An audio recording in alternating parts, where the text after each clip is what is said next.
Tonight, as Julian Assange spends his second day behind bars, wanted in Sweden for questioning in relation to alleged sex crimes, his allies on the internet have declared all-out war on the money movers undercutting WikiLeaks' ability to do business. Number one story, MasterCard announced Monday it would no longer process payments to WikiLeaks. This morning, internet activists crashed its website.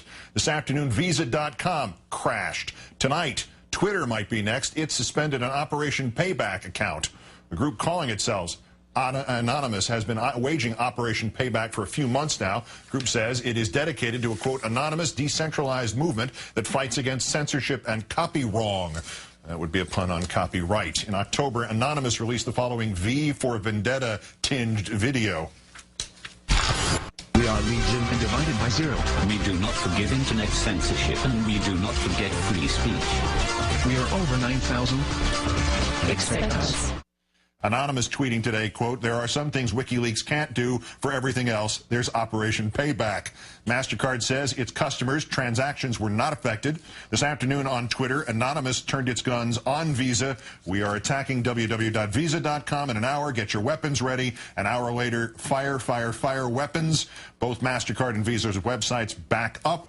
And then there is PayPal, the online banking site which suspended its account with WikiLeaks, which survived its own DOS attack on Monday. Today in Paris at a technology conference, PayPal's vice president, Osama Bader, was asked to explain his company's decision to suspend that WikiLeaks account. The reason, he said, a State Department letter.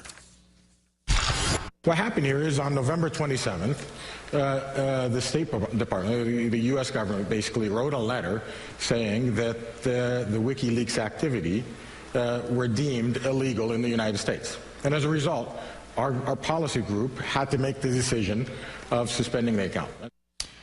Joining me now, Jim Moore, author and of MoreThink.com, also contributor to the Huffington Post. His column today was titled, I Am Julian Assange.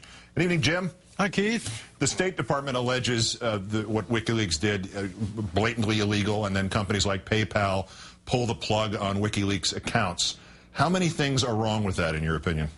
Well, if it's illegal, he hasn't been charged. The leaking of the information, and the information that's been published has been published in newspapers, carefully redacted to protect people, and then perhaps they should charge newspapers if they're going to charge him with leaking the information. The one argument against this, though, that resonates is that this was not purpose-driven like, say, the Pentagon Papers. Today, the Anonymous here, whoever that is, leaked 10,000 MasterCard card numbers. Is there a dividing line between whistleblowing, sort of techno reporting, and computer hacking? Well, I think that probably a line was crossed there, but it's also a kind of a bow shot to say, look, we have the ability to do things that you aren't giving us credit for, and we are going to take advantage of our skills. If you're going to try to control information that we receive, we're going to affect your businesses. And I think they're very much trying to send a message.